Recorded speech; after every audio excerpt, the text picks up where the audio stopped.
Ohio Senator J.D. Vance. Senator, it's great to see you this morning. Thanks very much for being here. Your reaction to the jobs report on Friday?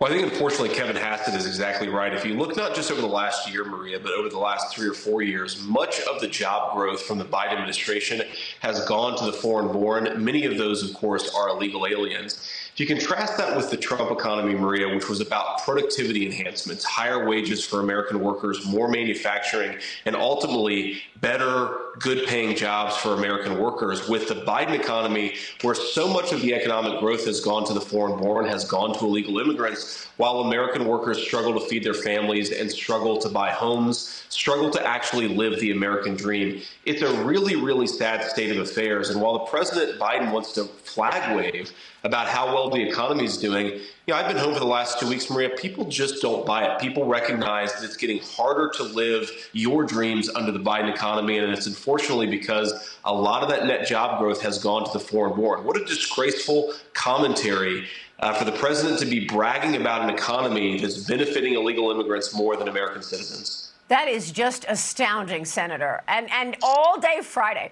we heard all this celebrating about this jobs number. You've been home for 2 weeks talking with constituents. Tell me what's most important to the people you've spoken with in Ohio.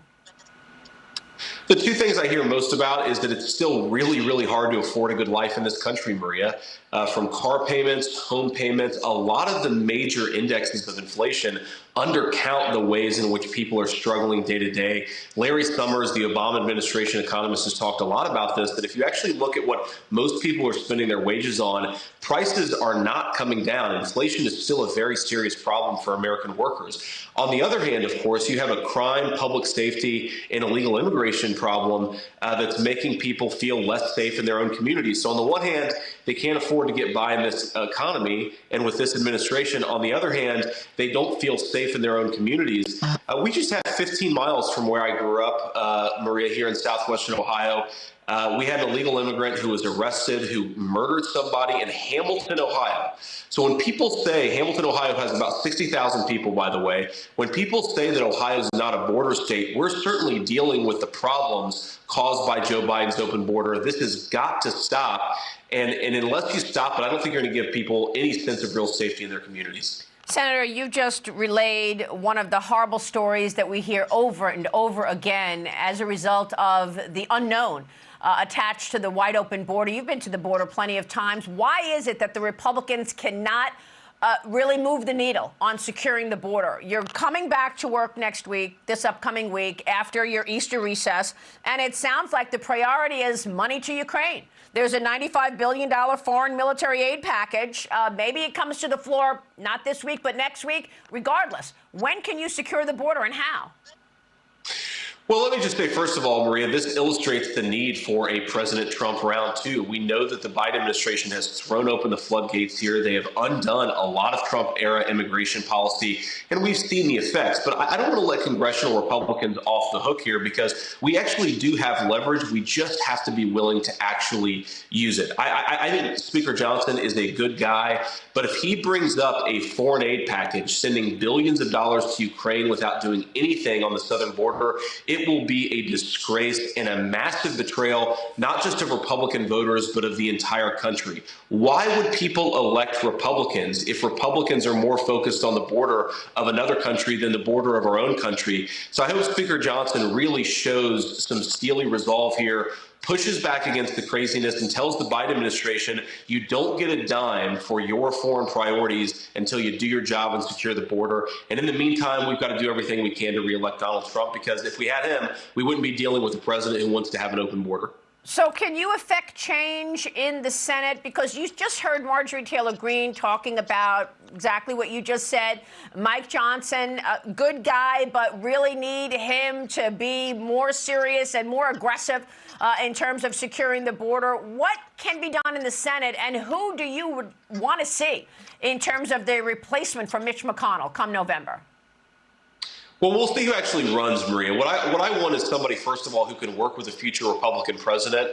That's very important. But you also need somebody, I think, who is willing to use the leverage that we have. And it's very simple. The way the framers set this up, Maria, is Congress has the power of the purse. We cannot force Joe Biden to do anything. We can't order the military around. That power vests with the Article 2 President of the United States. What we have is the ability to say you don't get money for your priorities unless you do what the American people need you to do. And unfortunately, whether it's Mitch McConnell or unfortunately too many House Republicans, there's been an unwillingness from our leadership to use that leverage. If we put our foot down, Maria, if we said to Joe Biden, you don't get another dime for your priorities until you secure the border, he would do it because he would have to. Unfortunately, you have way too many Republicans who want to accommodate the president's policies instead of actually push him to fight for the American people. By the way, increasingly I'm hearing the issue about the census. Is the wide open border helping Democrats get more congressional seats? This is a huge issue, Maria, and something we need to talk about more. So Ohio, in the last apportionment, lost a congressional seat.